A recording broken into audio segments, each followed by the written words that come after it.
If you truly understand Nietzsche, you won't see the world the same way again. Not because it's enlightening, but because it destroys everything you thought was true. Power is not given. It is taken. It moves in silence. It controls perception.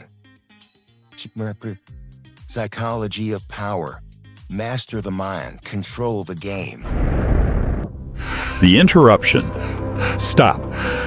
Before you keep watching, ask yourself something most people never do. Are you thinking, or are you just repeating what you were programmed to believe? Because if it's the second, this is where things start to break. What if everything you believe is not just wrong, but was designed so you would never question it? And worse, what if you are defending it right now? Not because it's true, but because you need it to be. This is not just philosophy. This is psychological demolition. And one man saw it before anyone else dared to. His name was Friedrich Nietzsche, and what he discovered didn't liberate people. It terrified them. Because once you see it, you don't go back. The first crack.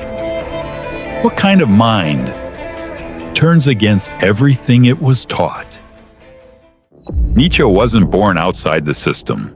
He was born inside it, raised in religion, surrounded by belief, expected to follow a path already written, a path of obedience, of certainty, of inherited truth.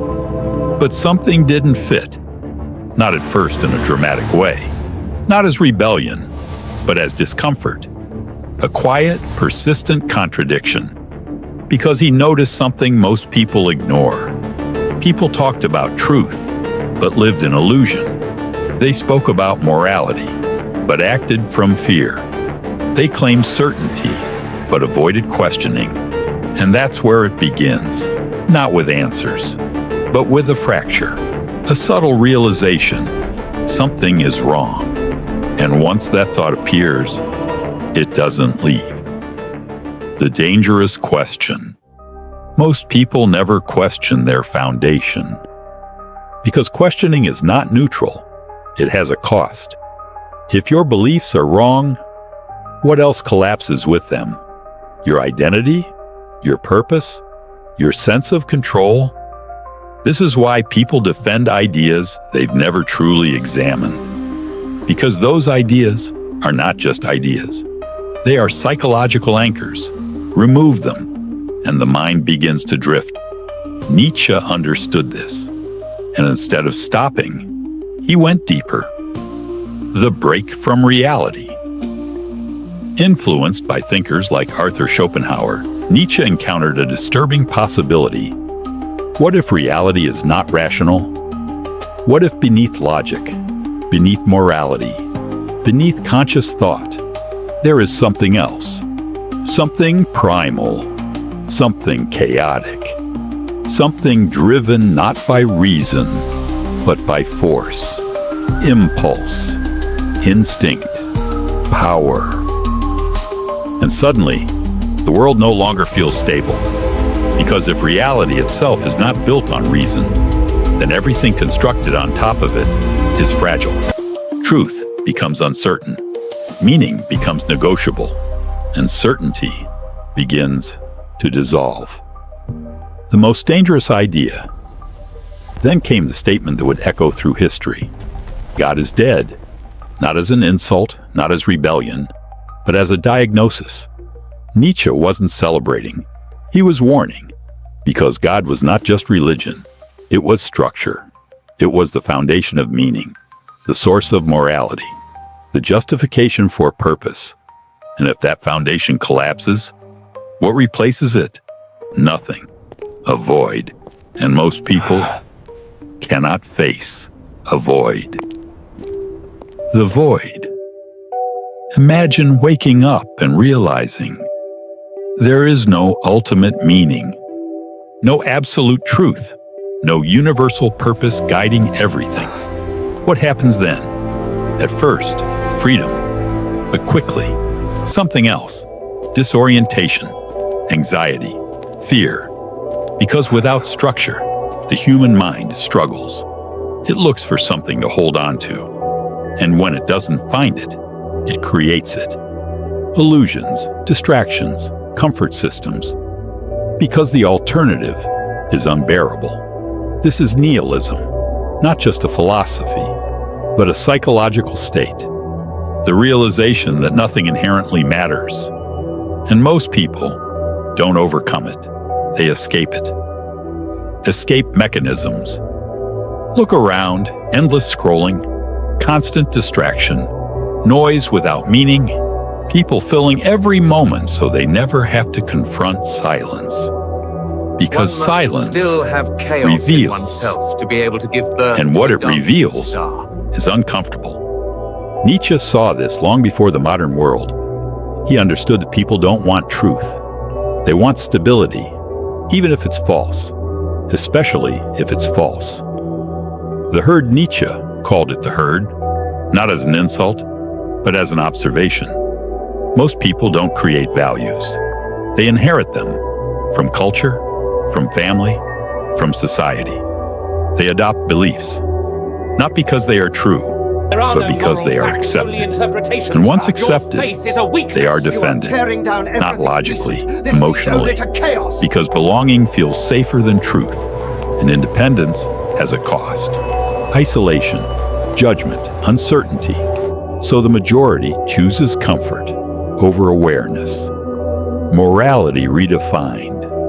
What if morality is not about good and evil? What if it's something else? Nietzsche proposed a radical idea.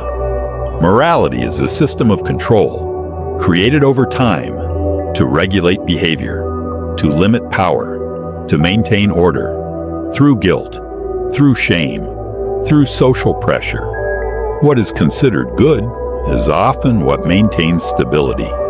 What is considered bad is often what disrupts it.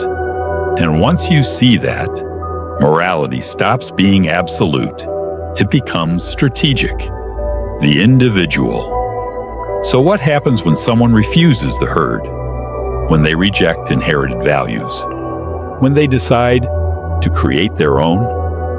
Nietzsche called this possibility the Übermensch. Not a superior human, but an independent one. Someone who does not seek meaning, but creates it. Who does not follow values, but defines them. But this path is not inspiring. It is isolating, because independence removes comfort and replaces it with responsibility. The cost of seeing. There is a reason most people don't go this far, because seeing clearly is heavy. Without illusion, everything becomes sharper, more real, more intense, and harder to carry. Nietzsche himself paid the price: isolation, rejection, and eventually collapse. Because truth, without protection, can break a person. The modern world. And now, look at today. Technology has advanced. Systems have evolved. But human behavior hasn't changed. People still follow, still conform, still avoid questioning. But now, it's invisible, embedded in algorithms, shaped by culture, reinforced by constant stimulation. And the illusion feels more real than ever. The decision. So now, you're left with something most people avoid, a choice. You can continue inside the system, inside comfort, inside familiar beliefs, or you can step outside and face something far more difficult, reality without illusion. But understand this, you can't have both. You can't seek truth and expect comfort, because truth doesn't stabilize. It disrupts, it removes, it exposes. Nietzsche didn't give answers. He removed illusions. And what remains is not clarity, it's responsibility. You were never really searching for truth. You were searching for something that felt safe. Nietzsche took that away. And now, there is nothing left but you.